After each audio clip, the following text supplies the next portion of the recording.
Welcome to Spill the Ink. Yes, we are back. It feels really good to be here again.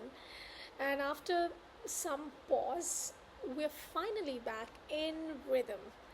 And I can't think of a better guest to restart this with. Lalitha Ramanathan is a finance manager turned author. An IIT Delhi alumna, she traded Excel sheets for stories. She is the author of two celebrated books, her heartfelt parenting memoir called Parenting Unplugged, and the joyful middle grade novel called Kanmani Co, which is a celebration of small town South Indian childhood, friendship, and mischief. She's won several awards, including the Platinum Prize in the IFP 50-hour Writing Challenge.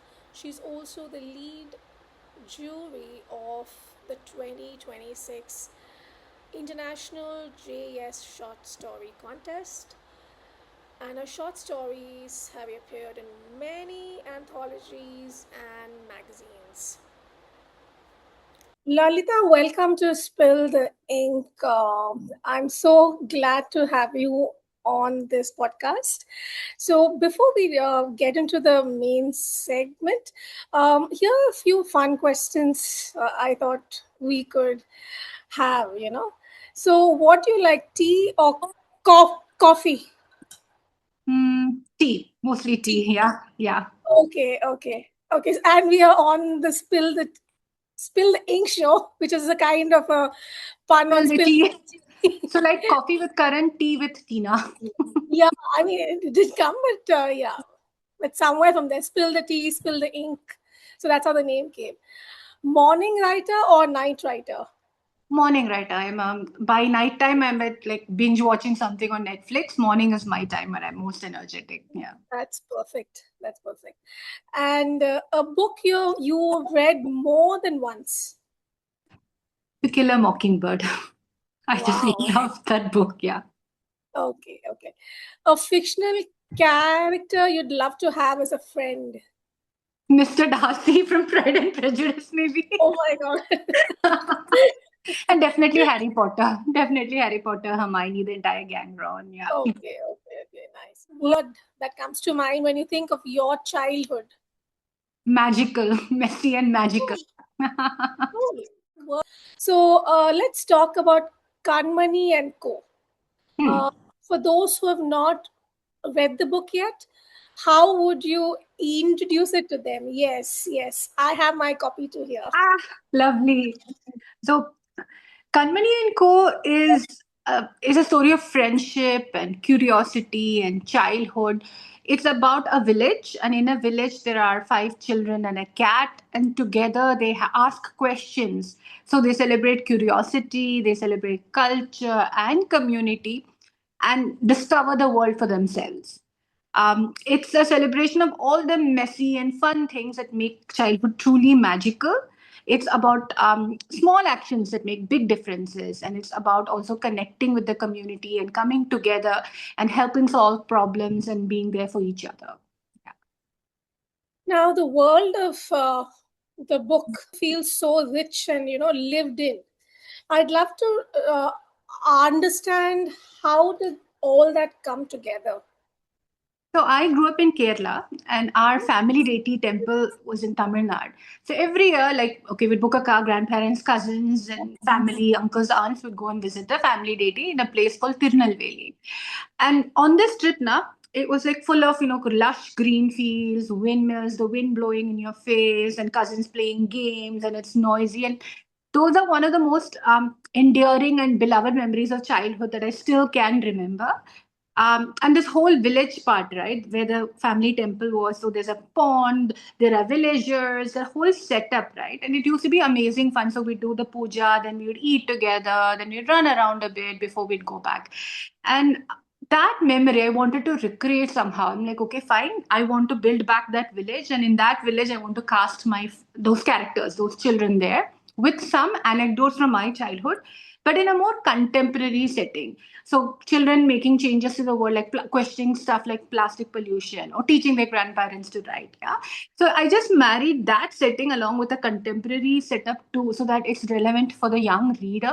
But in reality, I'm bringing my memories alive, my childhood magic alive, and that atmosphere is actually something that I've really seen while I grew up. Like, it was a short trip, but it's something that was really impactful and the kind of stuff you read about. And the landscape has changed a bit. A few years ago, when I revisited, I found out that the pond had dried up. So a lot of things have changed and there's more modernity creeping in. But for me, that memory is immortalized through Maripuram. Yeah. Very nice. I mean, it actually brought back to mind my own childhood memories because I'm also from the same place, Kerala, and I was in a boarding school for 2 years in a small place called Oh, the Kodamangalam. Mangala. Hmm. So I was there for 2 years, and we would go on these trips and all to hill stations called, I don't know if you've heard of it, Devi Kolam. For some summertime and all, we would go there and it would be Yeah. nice and chill. And lot of memories of the backwaters, going in those small boats to meet families, But and it all seems so magical at this point of time. And Yeah. those days when I was in the boarding school, I would be like just cursing my luck. Like, why am I here? Because city life is so bland compared to, and the lilies and the backwaters and the houseboats. Yeah. All that is just magical. I mean, as when you were talking about it, I was just recollecting my own childhood, and I was like, I thank God I was there to experience that. We So grew up in my simpler times, right? We grew up in simpler times. We didn't have much, but we had everything. strike to me that you actually brought things of today, conversations that we are talking about today, like saving plastic and Yeah. robots and sustainability and body positivity. These were not discussion points when we were small. Like we would never be talking about these things. Yeah. Gender equality, these were not topics of discussion at all. So it kind of brought to mind how you kind of brought both the worlds and churn this interesting mix of the past, the present, and the future too. So that's lovely. Thank you. Beneath all the fun and adventure, as you rightly said, the book explores a lot of meaningful themes, right? It takes all these themes of, let's say, even the black cat, something as whimsical or superstitious as the black cat. Hmm. People blame the poor cat, black Yeah. cat, for all the troubles that happen in their lives. When what's going to happen is going to happen anyway, and we keep finding a soft scapegoat each Yeah. time. And because there's a cat and it's very small, and because it's black, we Yeah. kind of dump all the blame on the black cat. So something from as basic as that, to more serious themes is somebody battling with cancer, and a lot of other um, themes as well, disability, inclusion, and a lot more. You've just brought them all so seamlessly in a seemingly simplistic kid's tale. How did you go about this? Like, how did you marry so many complex themes in a very simplistic style of I storytelling? I think the story kind of wrote itself. So I was very keen to include Srijit, who is a differently able child, as one of the main characters, because I don't think there are enough books celebrating differently able children, and I wanted one child to be, to be different and also made to feel that he could fit in, like, like he's not any different. He is able to keep up with everybody, and his friends support him, right? So Srijit's story was the first story that came to my mind. And of course, I had Kanmani because Kanmani is very much inspired from my relationship with my grandparents. Like, I grew up with my grandparents, so that bond between Kanmani and her grandparents is modeled on my own life. Um, so then the rest of the story was like, okay, fine. I was like, I wanted to create this whole setting, but more importantly, I wanted to connect and talk about issues of today. And all these are somehow they connect to my childhood and also what we are seeing. For example, I taught my grandmother to write the first story, which is a stamp of approval. Um, it's about Kanmani facing a problem when her test had to be signed. So something similar happened to me as well. And so that's pretty much derived from my life. And that's something that I put in as a first story, as a tribute to my grandmother. And everything has kind of just followed. And somehow or the other, they are kind of connected to my life. For example, I worked with an FMCG company and we were talking about sachets and the impact they had on the environment. And that found its place in one of the stories. And of course, I wanted to capture the, how do I say, the spirit of a festival, of a temple festival, because I have seen all of that while growing up. I don't think my daughter has seen that, but that fervor and that energy and that color, because it's more than religion and devotion. There's this whole, how do I say, a whole atmosphere, a buzz, right? You've got vendors, you've got snacks, you've got balloons, and I wanted to capture that and bring that alive. So a new experience for young readers as well as a takeaway, like, okay, there is something else we can do to change the world, whether it is plastics or literacy or just compassion or inclusivity. So it kind of wrote itself with anecdotes from my life, but that's generally how I write. Whether it was Parenting Unplugged, my first book, I take inspiration from things that have happened, then I add my masala and exaggerate it a bit, and there you have it. So, from what I gather, if your heart is in the right place, if the intent is right, Yeah. everything comes across as natural. It might look very complex. You don't have to try too hard to fit in. It just comes from the heart. Is Comes what out. yeah. Lived in experiences, and how passionately you feel about something that really shows in your story. That comes across. Madhipuram is wonderful, and but it's really Kanmani and her friends who actually steal the show. So, how did these characters come about, and who is the most like you? I think there's a bit of me in every one of the characters. Obviously, Kanmani is special. She is the lead, and also the whole grandparents angle comes from my own life. Sita is a drama queen. I am drama mama. I'm over dramatic, over expressive, and extremely sensitive and emotional. So I think I am a lot like Sita that way. And like Subru, I love laddus. As you can see, I love laddus. So Subru and me share a sweet tooth. And like Srijat, I'm like very, very determined.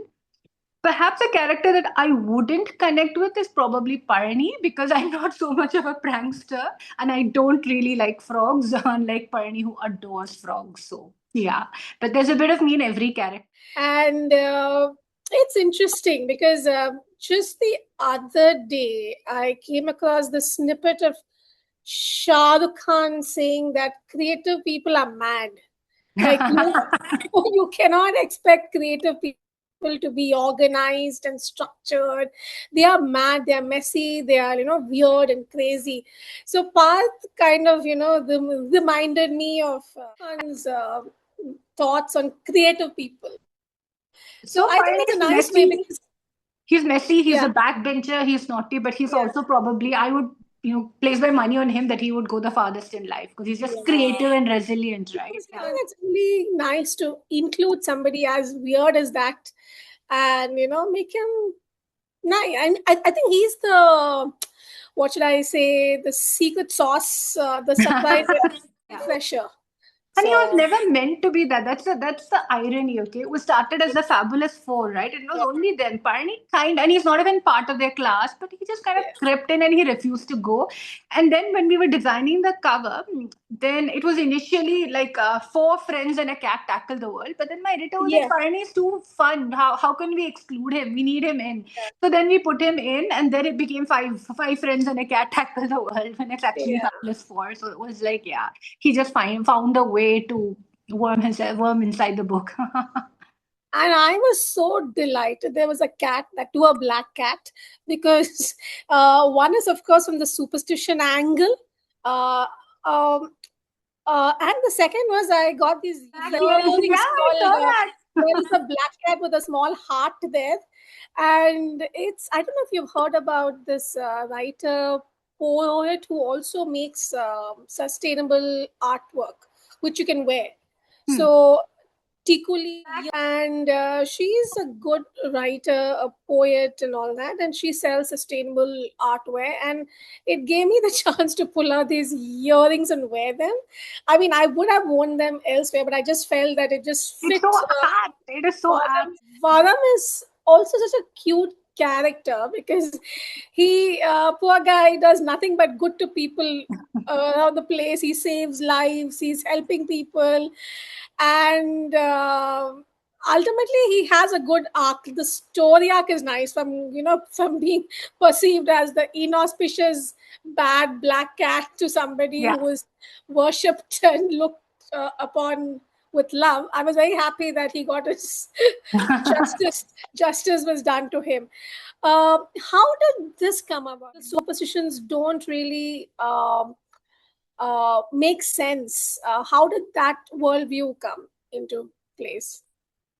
Not sure. I've always, like, when I've always been the problematic one that way. Like, why can't you just accept it and move on? I've been asking questions because I come from a very conservative background, and I've been asking these questions for a while. Like, Yeah. why can't we do this differently, or why not? I think it was on Mom's Presso.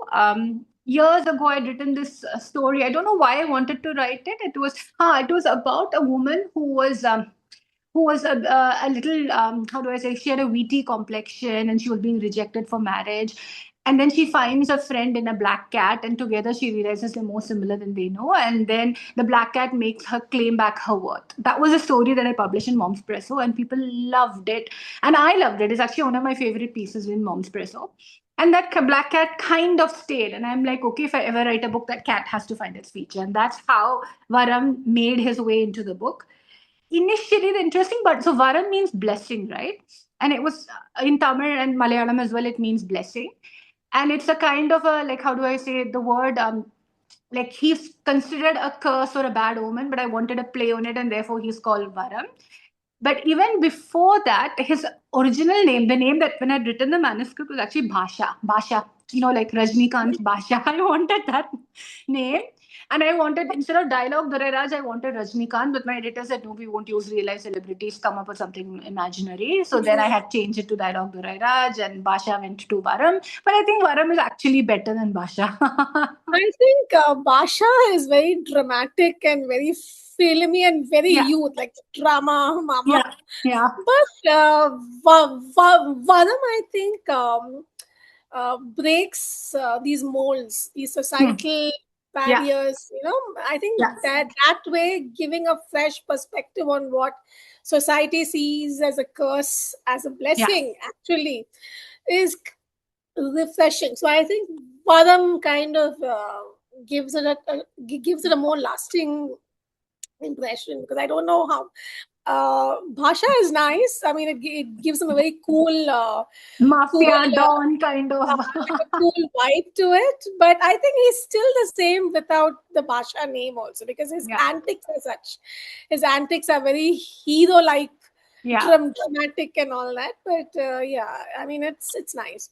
And this struck to me because you seem like a woman of faith because of the temples, how much you talk about it. But in the same breath, you're talking about superstitions that are age old, that we need to look and question certain traditions, like why are we following something just because it's part of the culture or part of tradition. So I found that dichotomy very interesting and very progressive. Like you are holding on to the good of your roots, the good things of your faith and your roots. At the same time, you are being fair and looking at what is questionable and what can we ditch and move forward with. So that was interesting. For me, I think it's my faith that has encouraged me to question, right? If you truly understand God, you will understand what compassion means. If you truly understand God, you will accept, you'll be more accepting, right? Every religion at its heart teaches acceptance, but somewhere around the way, interpretations have been changed. And that's what I'm questioning. Otherwise, I always believe that God is with me. I do believe that Mariaman guided me to write this book, and I will Yeah. always cherish that. But of course, that will, I mean, again, that gives me the strength. She gives me the strength to question what I feel is not right. So that's where I was like, now I got my answer that you were like this from the start. Like from childhood, you would be questioning certain things as to why are things the way it is. And I think writers are basically like that, right? They like to question the norm. Had quite the journey from being a finance professional to an author. Is one thing that still surprises you about swapping spreadsheets to storytelling? I think what surprises me the most is the journey.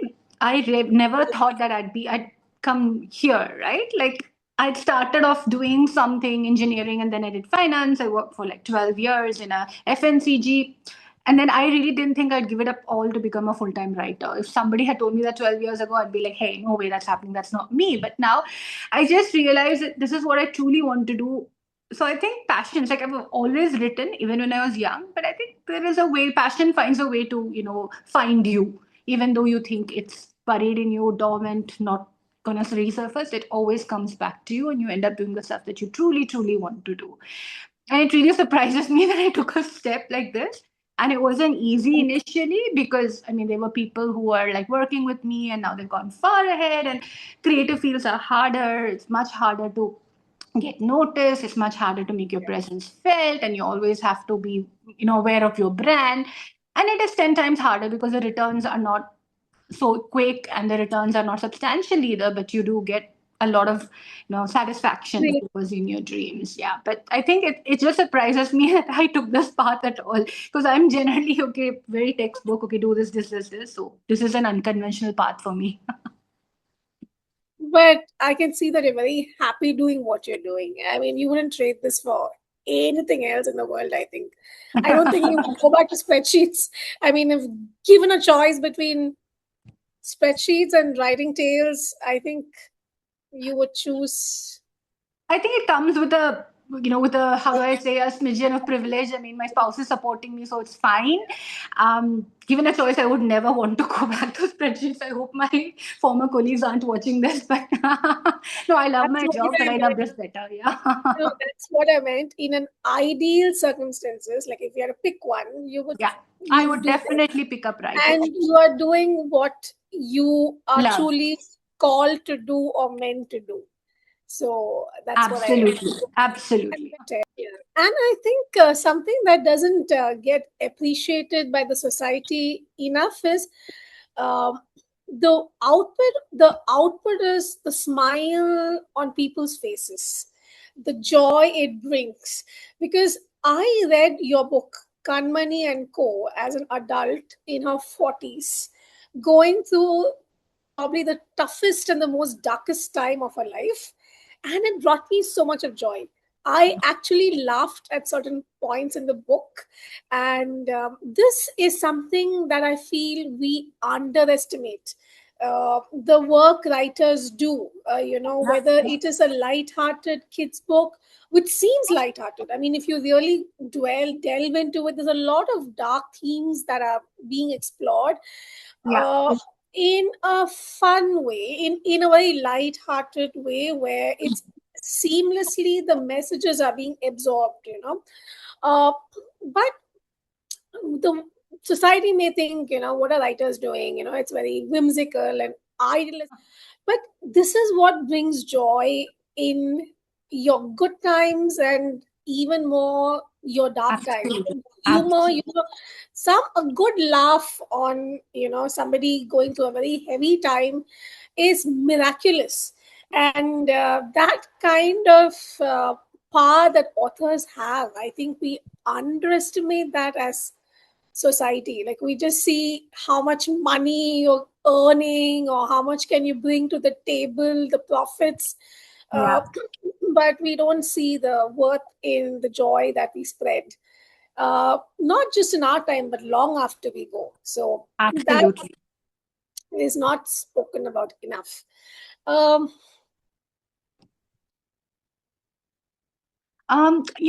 This book, right? The horse, the mole, and the fox. I mean, those are like very inspiring and beautiful quotes and beautiful illustrations, right? Yeah, I don't know if I got the name right, but there was one Yes. interview with the author, and man, I would have watched that reel half a dozen times when somebody said, "How do you feel about being a best-selling author?" But he said, that more than all these statistics, I think he met a person who said that this book saved their life, like it encouraged them, right?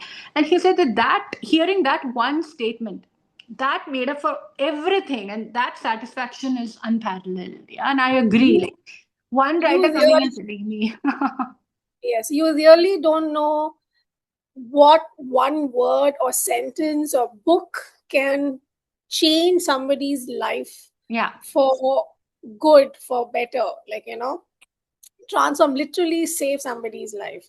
And for me, books have been like literally my lifesaver in grief, and we underestimate reading and writing. They are such powerful tools. You read, you listen to somebody's perspective, somebody's worldview, and I believe most writers are em- empathetic people, I would put it that way, who see the world from a different lens. So somebody might see something as a curse, but the writers see it as a that's blessing. a blessing. Yeah, So there are different perspectives to one thing, right? Um, uh, I mean, with a optimistic lens and a bent of mind, I think you can conquer anything in life. So I see that in your book, which kind of thank you so much. somewhere subconsciously also gives me inspiration in my 40s to move forward. And I'm sure subconsciously it'll touch different age groups. And I don't know how it'll impact my daughter. I'll definitely give her this book to read because she loves pets and she loves all this mischief, and I'm sure she'll enjoy this. And I'll also give this book to the students in Read Right Away. I'll make them all read, and then we'll see what are their thoughts about it. It'll be interesting to see how different age Yeah. groups have received this book. um, Now that we've spoken a bit about Kanmani and Co, tell us about the young child that you were. What kind of a child were you?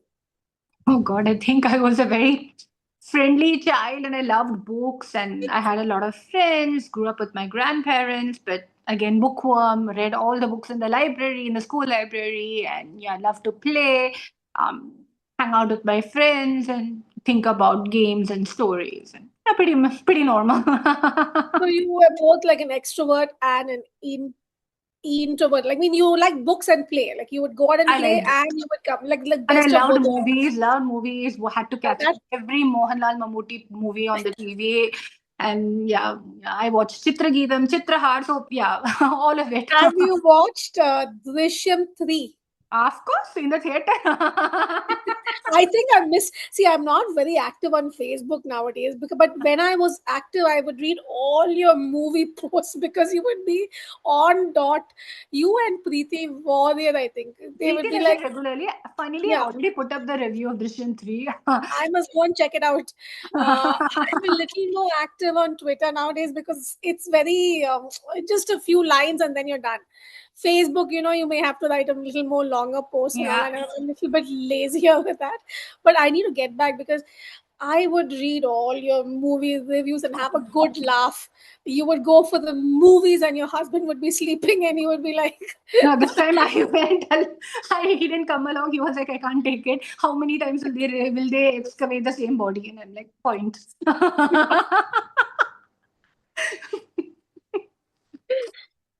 so I must go and see the movie. But did you like it? For La Layton, you can watch it, but that's it. Again, the question is how many times. So it's like it gets a little repetitive, but Mohanlal really shoulders it entirely. I was feeling so sad for the poor girl, the daughter, like how much trauma.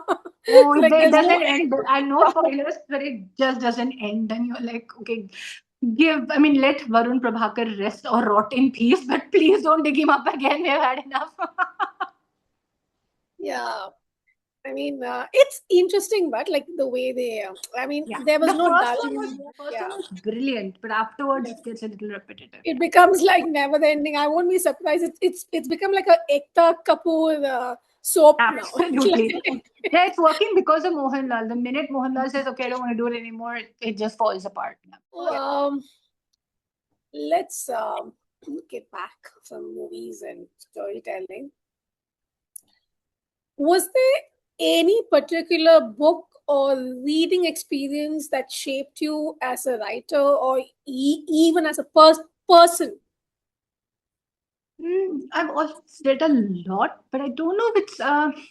As a child I've loved Enid Blyton. I've loved all the classics. So I started with the abridged versions of the classics, the small, the Jaco versions, and then moved on to the bigger ones. And I wouldn't say it's just one book. I've had so many favorite books. Some are classic, some are just humor books. I've loved PG Woodhouse's humor. I've loved the Agatha Christie kind of whodunits. More than one author, it always fill me with wonder. Like, how can a book grip your attention? How can it stay with you even after you finish it? And from there, one day I want to become that too. That was the evolution. And apart from that, I mean, this year I've been reading Remarkably Bright Creatures, Lessons in Chemistry. Then I love Frederick Backman. So I have a bunch of them. I don't know. And I love Chitra Divakarni Banerjee. Her mythological retelling is amazing. So yeah, so many of them. Yeah, I can't really pinpoint one. And I think they've all helped me in different ways. Yeah. Would you do something like that in the future? A mythological book like Chitra Banerjee, Divakaruni? Why not? But You I do never know. believe that space has become a little saturated, I feel, because everyone is retelling stories. And some of it is becoming more like fan fiction, like you're deviating from the source, which again, you leave it to imagination, but some things cannot be changed. That's what I feel. But yeah, who knows? Maybe in the future, I would love to, but let's see. As of now, I'm just how do I say? My genre, if you ask me, is heart plus humor. I wouldn't say it's like any particular kind of like kidlit or thriller or rom com or romance. It's more like heart plus humor. Whether it's my first memoir, which is a parenting humor memoir, or this book, yeah, bit of humor, bit of life lessons. First. I love how you're so crystal clear. This is Oh my, God. I mean, heart and humor. Like this is your, it's very interesting to see somebody be so clear in their vision. Like, this is the core of it. And Yeah, today I'm going to be floating. I'm going to be, strutting around like a peacock and telling my child, look, I'm cool. I'm main character today. but that's really nice because I mean, you know yourself, you know what you stand for, what you will do and will not do. I mean, yeah, I mean, like, when you say heart and humor, I think the chances of you writing a morbid, grim tale is very, very bleak. I don't see you writing a hopeless tale. Neither do I, but you never know, right? Never say never. As of now, no, but No, yeah, never I say think you can write. It's not that you can't write. It's just that it goes against your worldview. I don't think you would. I mean, you would see hope even in the bleakest I'm the situations. kind of person who stays after the movie has ended when the credits roll just to see if the dead person gets alive somehow. So, maybe call me a diehard romantic. I don't know what it is, but yeah, that's me. But yeah, hopefully, let's see. Funny. Oh gosh. Okay. But what if the dead are happier being dead? Like they don't want to come back. They'll be like, Lalita, just leave us in peace. Like, we are in a better place. Don't bring us back from the dead. Then we'll We don't celebrate. want to go through, don't want to go through the rigmaroles of life again. We just want to chill now. So, so that was really Funnily, there's one this article. I don't know which Stanford, Harvard, where the study is that the one emotion that makes you live longer. It's not happiness. It's not health consciousness. The one habit that makes you live longer is wonder. It's like seeking excitement in the most mundane of things. Right? I'm a bit careful to speak because when you drink is when I make you giggle. No, I'll be fine. Yeah. Yeah, I should not blurt the coffee. No, but I think I'll be fine. No problem. I think it's about joy, seeking joy and excitement, and seeking stories in the most ordinary situations, right? Not every one of us has to write about some space alien and some romantic fantasy about a vampire turned human. We could just stick to writing the same stories we grew up with, right? So there is, yeah, this book, right, on writing well. Ah, It's a classic, everybody refers to this book. And the coaches also, the writing mentors and coaches also, they have this book and they go and teach courses and all that.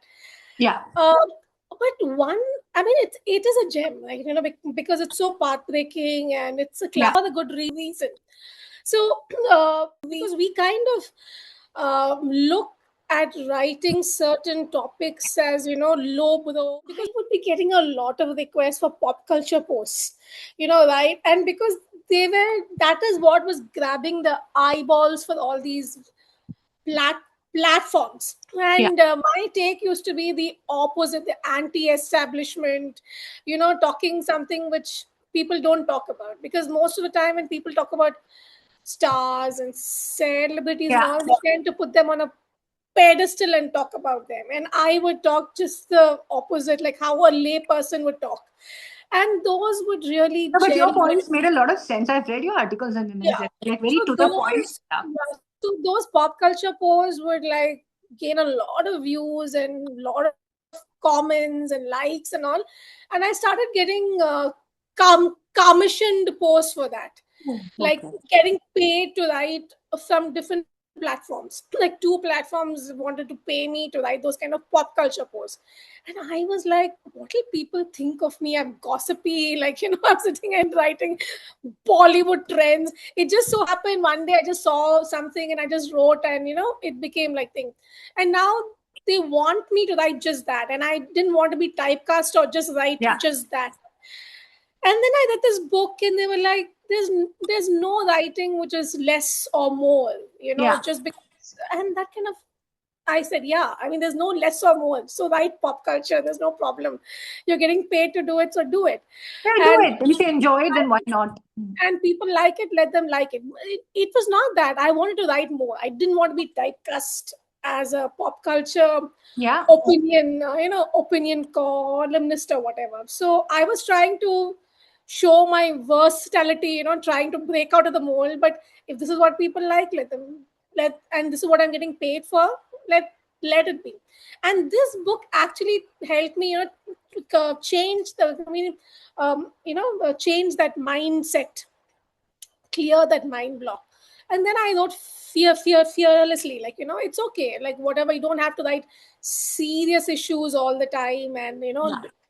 you can also, and most of my pop culture articles were from the gender lens, kind of served both purposes. So I was happy. Okay, you said that you see yourself in all the characters, right? Yeah. But is if one whom do you relate to the most? Sita, drama queen. Yeah. Rana's expressive, but she also has a very pure heart. Like she'll blurt stuff on your face, but she's also very human.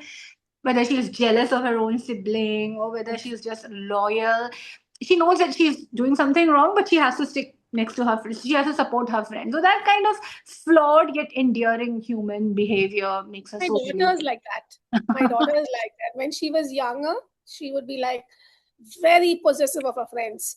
If one of her friend would talk to somebody else, Ah, she would be burning in jealousy and insecurity. She'd come like, but now her recent conversation, we just had lately a conversation, and I was just thinking how much change she's gone from being that from that possessive friend to now being like, yeah.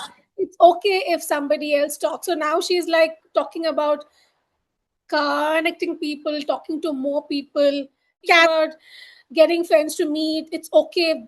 Her friend talks to some other friend. The more, the Yeah. merrier kind of outlook now.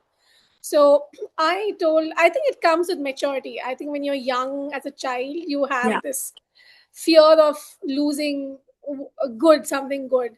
Yeah. And then as you grow and mature, what's yours is never lost. Kind of you, Absolutely. Absolutely. Yeah. love is love. You can always have space for For more. more. Yeah, and just because somebody talks to somebody doesn't make them love you less. That love Yeah. is never. So that she's able to understand with time. But I liked Kanmani. I mean, for me, she reminded me so much of Matilda, and Matilda is one of my favorite female fictional characters. Matilda and Joe from Little Way. Women. Yeah. Uh, but recently, I learned that Matilda originally wasn't so goody goody. She wasn't a goody two shoes at all. She was Okay. actually quite a mean kid. Publishers told the author that this is not going to sell in the market if you're going to have a mean pro- protagonist. So they kind of changed it with a girl with magical powers but with heart. With beauty. I'll share that article with you. So that came as a surprise to me. But even if I didn't know that fact, right, Kanmani, I think, supersedes Metalda because Oh, what wow. I loved about Kanmani is even without magical powers, she was magical completely, and her heart is so sweet. It's so magical. She's just trying to make things around better for everyone, right? Like a win-win situation for everyone, be it her grandmother who can't write, uh, or the person who is disabled, Srijit, Yeah. trying to make him experience things which probably he cannot physically. And the best part about her, she doesn't take credit for it at all.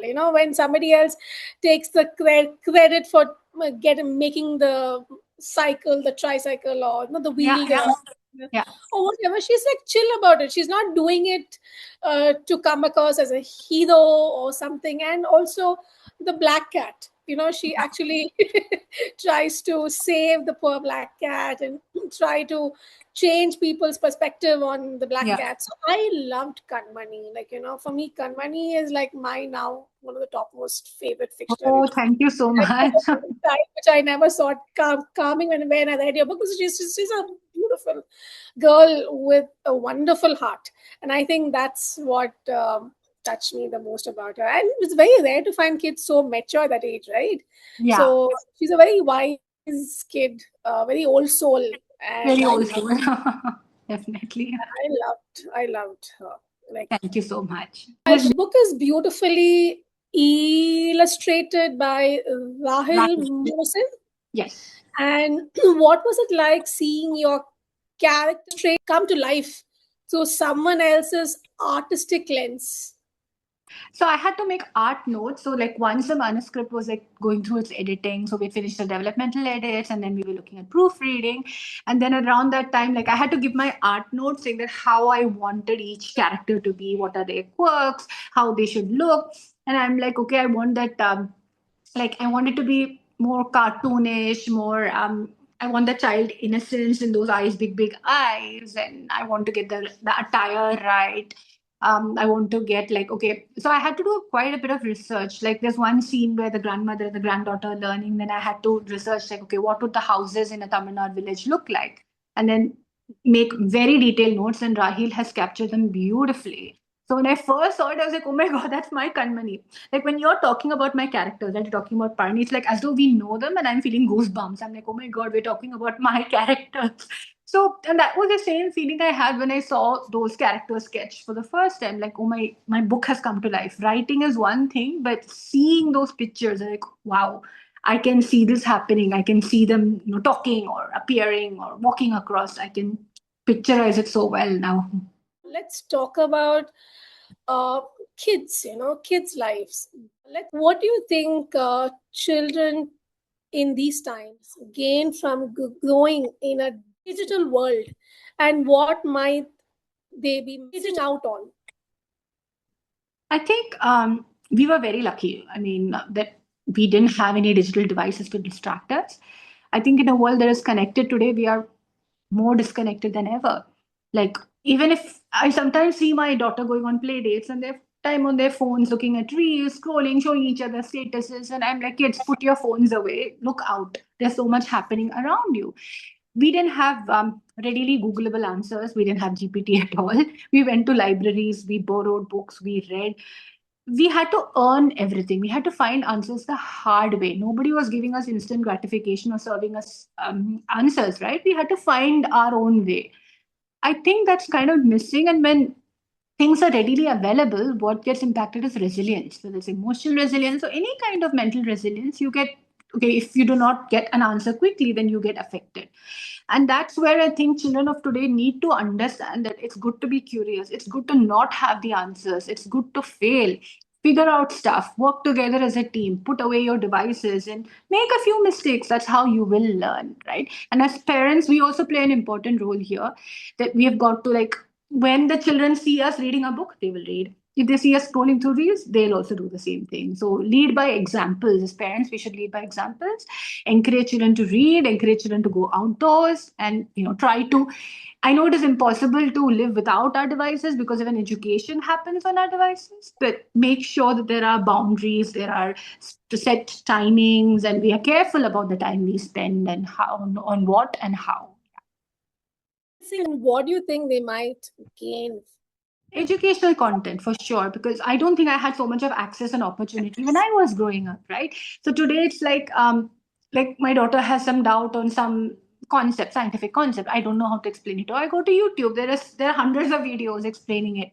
Or there, like, if you want to research on something for science, you can do it. Or if you want, like, I think something was broken, some device was broken, I go to the internet to check how do I fix it, DIY. So there's so much of education and access as well. You want to reach out to a contact, it's on the internet, but it's the how you use it, right? Because it's like the attention Discernment. economy. Attention economy, like you keep, Discernment. yeah, too much. You have to be careful, and you have to draw a line. What can I research from a book? What can I find out on the internet? Draw a line. It, Why do stories still matter in a world increasingly shaped by algorithms, screens, and shrinking attention spans? That is a question that we are, as all writers, the entire writing community is asking. Like, are we going to be replaced by bots? And there is a bit of tension, there's a bit of suspicion, was this written with AI or not? But again, I believe that stories have the ability to transform. Now, whether I'll be replaced by an AI who can mimic my style, I do not know. But all I know is I have stories inside me, from some from lived in experiences, some from imagination. And if I can make one person smile with my narrative, then I will continue writing. Right? Let's ignore the AI part of it for now, while the literary landscape sorts out its guideline. But for me, it's like, if you have a story, please tell it to the world. It will change someone's life. There's someone out there who's waiting for you to tell that story so that it transforms their life. I read this quote a few days. It's a bit philosophical. It's about God puts you through a certain situation so that you come out of it stronger and go ahead and help someone who's in a similar situation. I know it's a very optimistic way, and you keep thinking, why me? But somehow I found out in my life there are a lot of things that have happened which shouldn't have happened but happened anyway. When I read this quote, it gave me strength that when somebody else is going through this, I now know how to help them. That kind of thing. And that is the ray of sunshine here. Yeah. I can relate to this so much, because I don't know your personal journey, right? But someday I will have a discussion with you at a later point of time when we are Yeah. comfortable and all, because each of us have gone through so much, the ups and downs of life. Yes. And each time something happens to us, we think, why God, why me? Like, why Yeah. me? Why me of all the things? Like, what have I done to you? Like, Yeah. what is, Why do I deserve why do this? you, Like, why am I like this? Whereas yeah, others why are do you fine. hate me so Yeah. much? Like, why are you putting all this problems on my head? Yeah. Uh, but as you said, when this quote came to you, you experience things so that you can help others out. I think somewhere it makes you see life in a different perspective. And you would never have had that perspective if you didn't have this experience. Yeah. You need to have that experience. You need to go to that pain to see life in its fullest glory. Like, Yeah. you cannot be having the silver spoon all the time and seeing, one aspect of life, because you don't experience life in its totality. And if you don't experience life in its totality, you cannot be useful to humankind. You have So to weather the storm to become someone's umbrella. yeah, you have to feel the pain to understand what somebody else is going through. And whether it's through books, whether Yeah. somebody has been through that path and I read this, Yeah. that has helped me. Yeah. Same way, if from my experience, if I can help somebody else, why not? And that's how the miracle, passes from one to the other. Absolutely. So it's like stars in a dark sky. It's all dark around, but the light is within each one of us, and we kind of can light up somebody's life from the dark times that we have gone through, and somehow shown through it all. So I think I can relate to whatever you said, and I absolutely believe that. I don't think it's an optimistic point of view. I think it is Yeah. the truth. It is the truth. There Yeah. is, I mean, why should optimism be a lie? Why can't optimism be the truth? Yeah. I mean, why? Absolutely. Yeah. So this is something I completely understand. As someone who grew up in India and now lives in Singapore, Hmm. how has the cross cultural journey shaped your understanding of the world? So I think I've become a bit more, how do I say? So I think my thought process has opened up much more. Um, I come from Trivandrum. So first from Trivandrum, I worked in Bangalore, and that was actually a culture change, a bigger Culture culture shock. shock for me. It was a bigger culture shock for me then.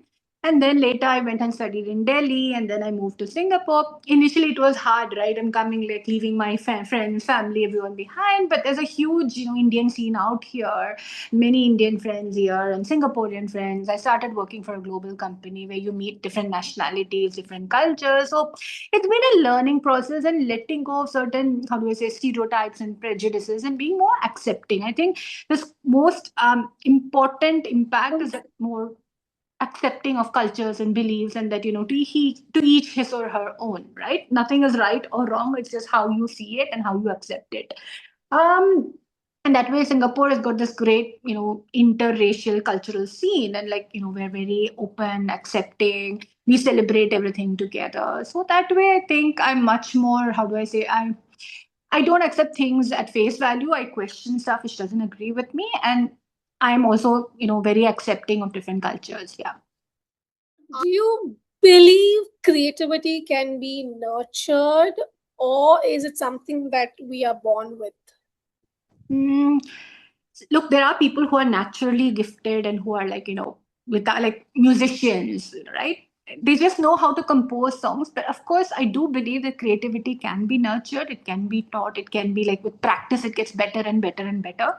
Like if I don't write for a month, then I'd be like I feel a bit stiff. Right. But the more I write every day, it becomes easier for me to experiment, to write more and more words. Maybe I start with 1,000 words, then it goes to 2,000, then I'm even comfortable writing anywhere between 5,000 words to 6,000 words a day. I just think that you get better with practice, and also you have to be very determined. There are going to be lots of failures, but don't give up. And not everybody is naturally gifted. There are many people who become excellent at what they do just by being persistent, by going at it, trying again and again and again, and improving themselves. Whether they take feedback or critique, or they study styles, or they practice again and again and again. The first 10 times you may not get it, but the 11th time you make a difference, and the 12th time you know that you made it big. So being persistent. There's so many people who've had rejections. Some people are geniuses, and yes, they will shine, but that doesn't mean that you shouldn't shine. You can do it if you are determined enough. I used to be the thought that you are born with it, but with time, I've realized that it can be nurtured. Yeah. Uh, the first time when this struck me was when I was reading a writer in our community. I'm not Yeah. sure if you know LP. Lakshmi Priya, LP. She's LP.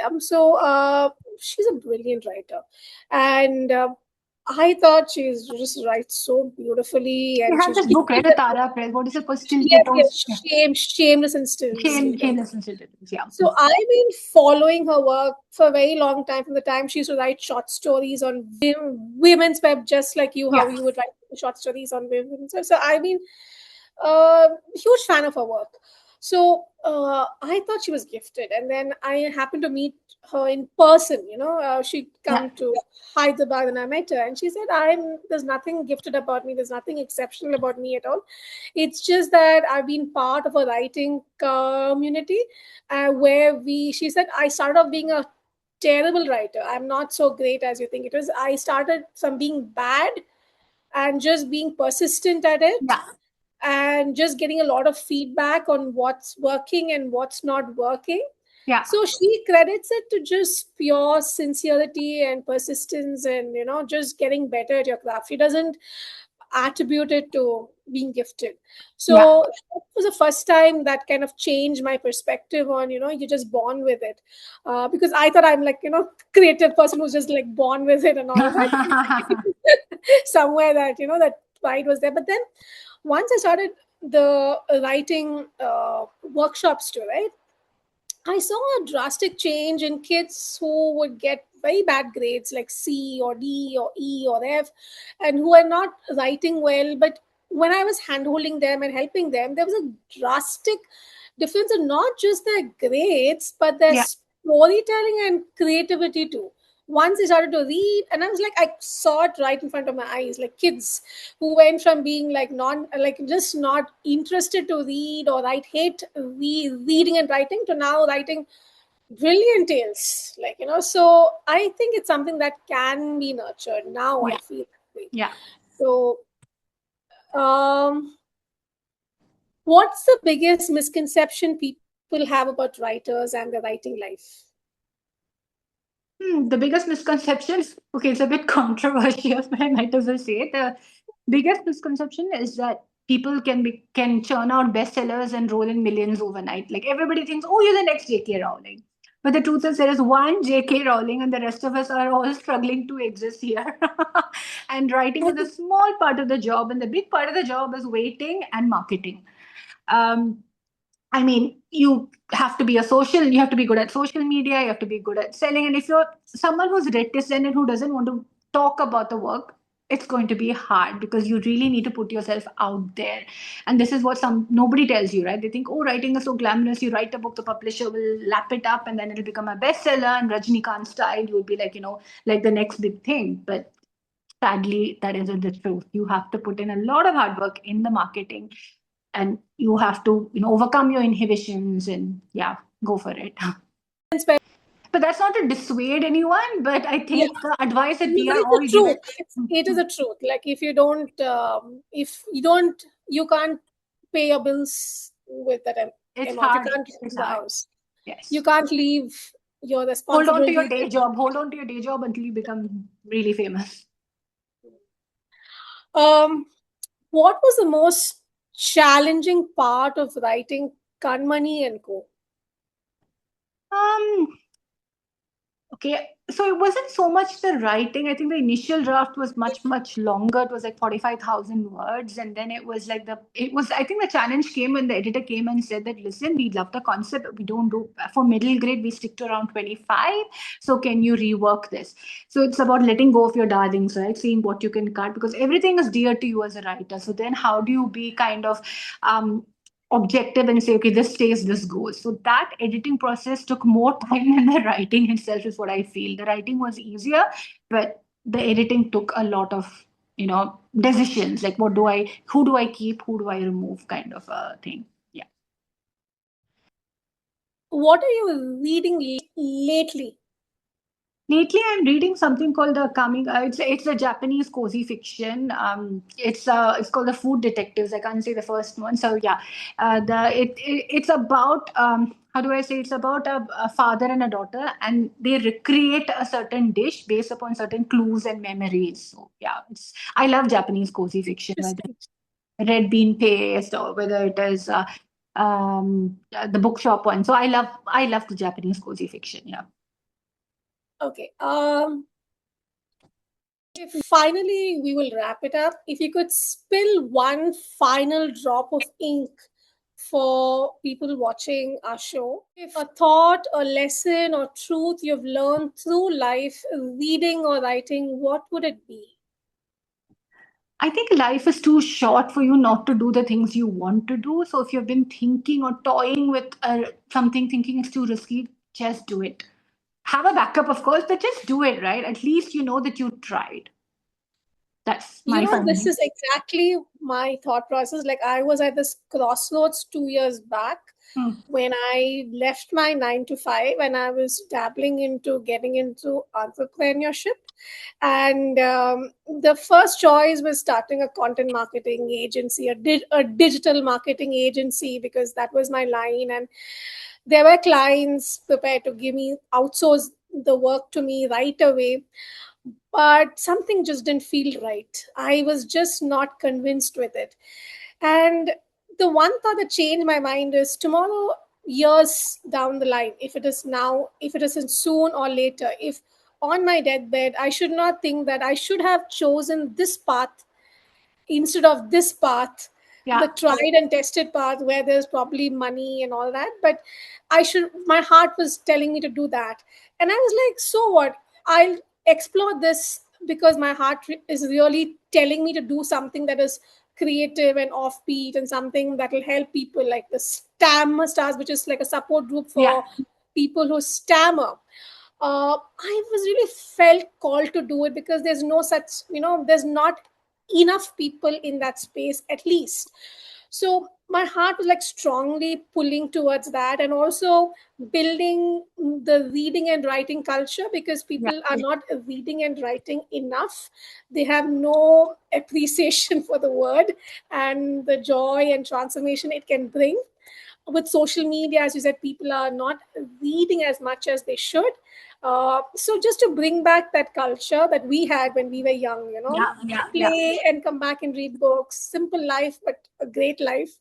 Um, so I was really called to do that, and also write a lot of books. So I didn't want to do something which everybody is doing for the next half of my life, because that's where the stability and money is.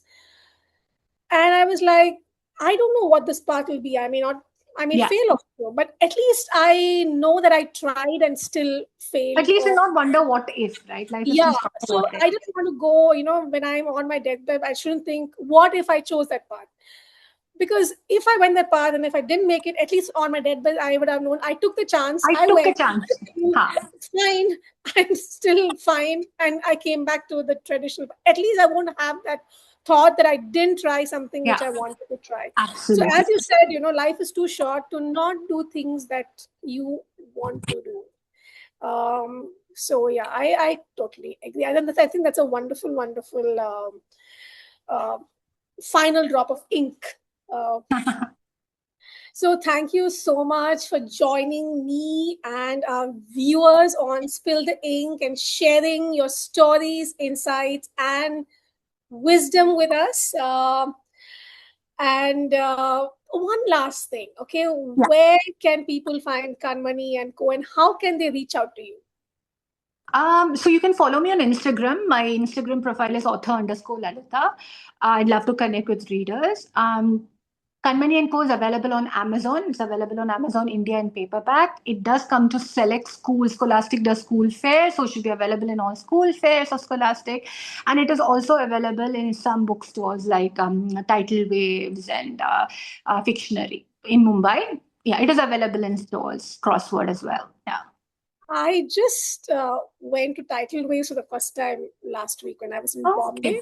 Ah, It's a nice big store, big bookstore and all that, right? And I was just there last week. It was nice. Yeah, have a great week and thank you for and thank you for joining. the lovely interview. I love the questions. It's not like an interview, it's more like a discussion between friends. Yes, Thank you it for was being very different from the last time that we had met. I think this is better. I think that didn't work out because something better was in store. So destiny. I'm so happy you enjoyed it and it went off well. Thank you so much. And it helped me learn so much about you also, both as a person as well as a writer.